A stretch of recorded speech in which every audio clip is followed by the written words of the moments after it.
What is going on, everyone? Welcome to another very exciting episode right here on the MIgardener channel. I am so excited for today's video because this is our second video in our three-part mini-series here on the channel about the best varieties for certain skill levels.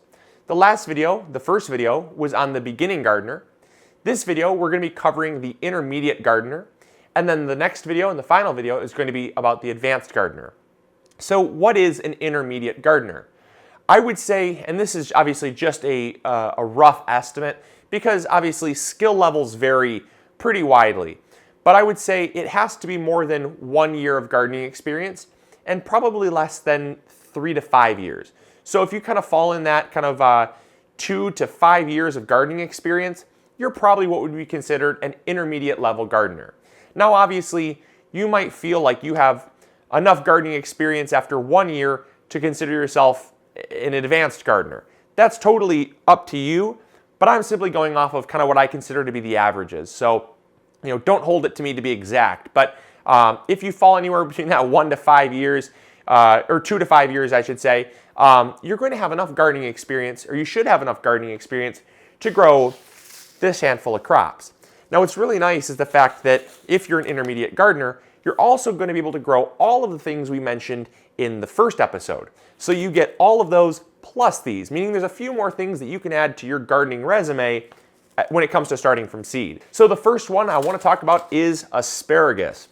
When it comes to growing asparagus, it's not terribly difficult to start from seed, but you do have to have some awareness when it comes to soil prep. You do have to know kind of what it takes to grow a perennial and keep a perennial alive. So you should definitely know stuff about fertilizing when it comes to when to fertilize in the spring and the fall. You should probably know stuff about soil prep, like I mentioned, because perennials, they have very deep root systems that, especially when it comes to asparagus, they need to go down deep to protect themselves from the winter freeze. And also you should know about, when it comes to asparagus, the different type of harvesting things, when you should harvest, when you shouldn't harvest, when you should let it grow versus cut it back, things like that. So I'm not going to dig into too many details about this because we do have a growing guide on asparagus, but this one is definitely a little bit more challenging than most people take it for. The next vegetable a lot of you ask is broccoli. A lot of you ask, is broccoli going to be in the intermediate level or the advanced level? And we touched on that in the last episode, and we talked about how spring rapini or broccoli rabe is probably the most easy type of broccoli to grow for beginning gardeners, and this is very challenging. The reason why broccoli is a little more challenging is because it's all about timing. You plant it out too soon, what's going to happen is if the weather changes really quickly, it's going to go to seed.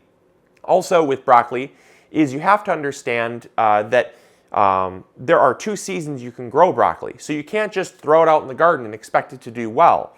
You either have to plant it in early spring and have the season warm up very slowly, or if you're in a place like Michigan, you have to know that you have to plant it in the fall so that it gets cool very slowly. One of the two is going to be ideal for growing broccoli. The next vegetable that is great for intermediate gardeners are carrots. Now, we did talk in the first video about how I love Parisian carrots, and they're wonderful, don't get me wrong, but there's nothing more satisfying than growing a carrot, a super long carrot. We do have a video on how to grow long carrots if you want to check that out, but this definitely takes a little bit more care because you have to understand soil health, soil quality, and how to maintain those and keep them going throughout the whole season. Because you might start with good soil quality, but if you end with poor soil quality, these carrots, they take 60 to 65 days to mature. You need to be able to maintain that soil quality and soil health in order to have good quality carrots. So there's nothing more rewarding in my opinion than a perfectly straight, beautiful carrot, but it's definitely a little tricky. The next thing that I would recommend trying for an intermediate gardener is eggplants. Now, eggplants are extremely easy to grow once you get them started, but the reason why they're here in the intermediate category is because they can be kind of tricky to start from seed.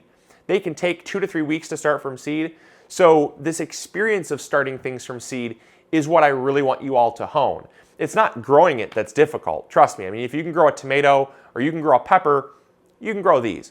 Very, very easy to grow, but starting from seed is tricky for sure. You need to know how much heat to give them, how long to give them the heat. You need to make sure that you give them enough water, but not too much so that they rot in the soil. So there's some touch and go with starting eggplants, but very easy once you get them started. The next thing in that line is peppers. Now peppers are very much like eggplants. You know, tomatoes, they're extremely easy to start from seed. They germinate in 3 to 5 days. They grow really quickly, and they're very easy to grow for a beginning gardener if you pick the right ones. When it comes to peppers, not quite so. Starting from seed with these are a lot like starting eggplants. We're talking like 2 to 3 weeks sometimes for peppers, sometimes even longer. I've had some peppers take 4 to 5 weeks to germinate, believe it or not. The next thing is squash. Now, a lot of you ask, where is squash when it came to beginning gardeners? Well, squash can be pretty tricky because squash, especially vining squash like this Waltham butternut squash, they tend to go like everywhere. And so if you don't have enough space, a lot of beginning gardeners don't have a big garden laid out yet. So they might start with one small raised bed. Not a plant I would recommend for a small raised bed. Certainly not a plant I would recommend for a container. So as a beginning gardener, when you're getting your feet wet for the idea, vining squash can definitely be a little bit more than you want to handle. So for an intermediate gardener, it makes a great crop. They're very productive. They're very easy to grow once you get them started. The only thing you really have to know is how to contain the vines, how to contain powdery mildew, which they are prone to. All we do is we use a baking soda spray, very easy to control. We have videos on that as well, but definitely something that most gardeners can grow even with like 1 or 2 years of experience. All right, and the next crop is the paler version of a carrot, and that's a parsnip.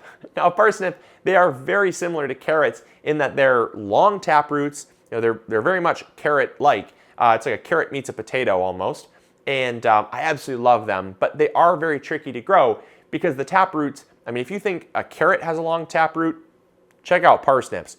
I mean, they double or triple the length of most carrots. So if you don't have good enough soil to grow carrots, you certainly won't have enough to grow parsnips. But the redeeming factor behind parsnips is that because the root system, they're such a strong root. They don't really twist and turn and get all knotty like carrots will. They'll bust through moderately imperfect soil.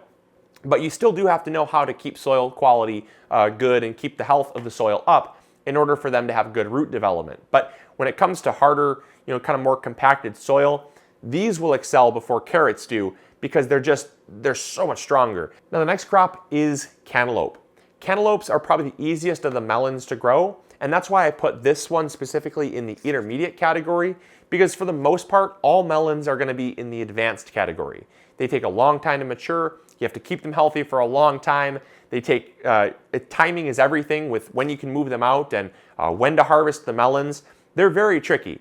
I can tell you I've harvested probably 10 or 15 unripe cantaloupes, and these are the easiest to tell when they're ripe because they're so fragrant, because if you smell the flower end, it's going to smell like cantaloupe. So when it comes to cantaloupe, this is by far the easiest.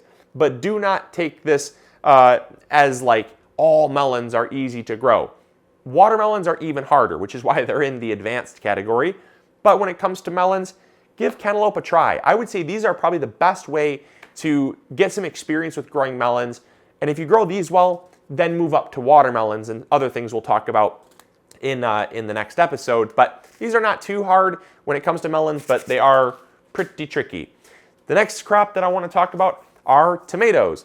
So I mentioned in the last video that not all tomatoes were created equal. I said that if you're a beginning gardener, you want to go with a determinate style tomato. That's because they're very bushy, they're very productive, but you don't have to worry as much about trellising, pruning, disease resistance, and things like that, because they grow really quick, they produce really quick, and then they're done. With tomatoes like this is called an indeterminate. Indeterminate tomatoes produce all season long. They produce on a huge vine. So all you have to do is you have to know how to grow a tomato first, which is why I'd start with those. Then you can move to these. You have to learn how to prune them to keep airflow adequate. You have to learn how to keep them disease-free. And you also have to learn how to stake them, because indeterminate tomatoes require staking. So there's a few things that you need to learn in order to kind of move up and graduate to the indeterminate class of tomatoes. but I would say after 1 or 2 years of growing, you should feel confident growing an indeterminate tomato, and you should do fine. The next crop is lettuce. Now, we did touch on lettuce in the first episode, and we'll also touch on lettuce in the next episode, but this one right here is called heading lettuce. Now, Paris Island is probably the most common type of romaine lettuce. Any type of heading lettuce is going to be a little bit more challenging than your leaf lettuce, and that's because spacing is everything. You know, it's really not any more difficult to grow than leaf lettuce, but if you don't know how to space things properly, you don't know what to look for when it comes to proper spacing and just, you know, kind of how to lay out the garden space that you have, you're going to overcrowd and these won't form a head. So that's really the only thing that makes it difficult. But for a first-time gardener, that's definitely pretty challenging just to get right the first time. So with 1 or 2 years of experience, you can feel pretty confident growing these, but that's really the only thing that makes them intermediate. All right, and the final vegetable that's great for intermediate gardeners is kohlrabi. I think this one is a great one to start if you had a couple years of gardening experience because it's not much more difficult than cabbage. So if you can grow cabbage successfully, you're gonna be able to grow kohlrabi.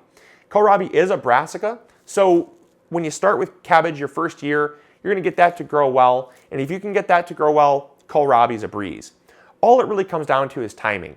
If you plant it too late, what's gonna happen is it's not gonna have enough time to form its little kohlrabi head ball thing, whatever that is. The thing that people love kohlrabi for. You can eat the leaves of kohlrabi, but whatever that thing is, because it's not a tuber, and it's not a bulb, and it's kind of just like an enlarged stem, is what we'll call it. You won't get the enlarged stem if you plant it too late. It needs some time. But if you plant it too early, like really early spring, it'll just go to flower.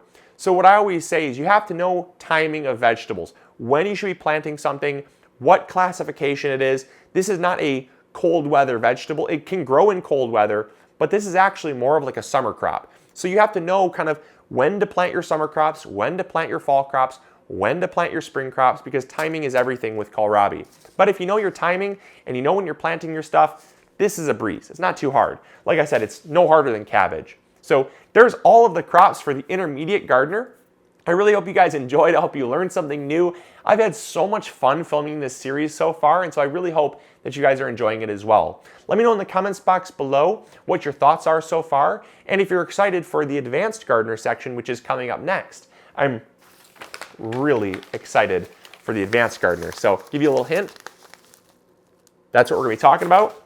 Can't wait. So as always, I hope you guys enjoyed. Hope you learned something new. We'll catch you all on the next episode. Grow big or go home. Bye.